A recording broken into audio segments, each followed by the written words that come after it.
స్వాతంత్ర్య సమరయోధులు సర్దార్ గౌతు లచ్చన్న భావితరాలకు స్ఫూర్తి అని మంత్రి కొండపల్లి శ్రీనివాస్ అన్నారు. విజయనగరం కలెక్టరేట్లో సర్దార్ జయంతోత్సవం ఘనంగా నిర్వహించారు. గౌతు లచ్చన్న చిత్రపటానికి పూలమాలలు వేసి నివాళులర్పించారు. నేటి తరానికి సర్దార్ గౌతు లచ్చన్న లాంటి మహనీయుల జీవిత చరిత్రను తెలియజెప్పాల్సిన అవసరం ఉందని ఆయన పేర్కొన్నారు. ఆయన బడుగు బలహీన వర్గాలకు దిక్సూచి లాంటి వారు అన్నారు. ఆయన జీవితం అందరికీ ఆదర్శనీయమని మంత్రి శ్రీనివాస్ తెలిపారు.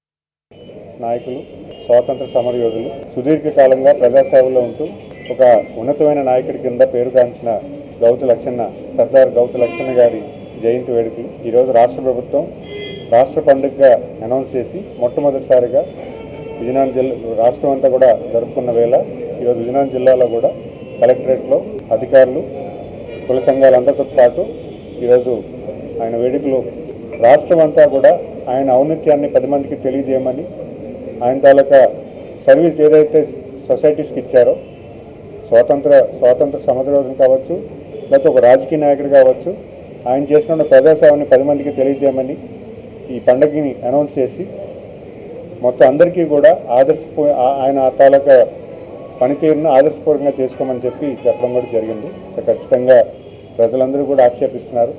ఖచ్చితంగా ఒక మంచి విలువగల వ్యక్తిని ఈ రకంగా గౌరవించడం అంటే ఒక మంచి పరిణామం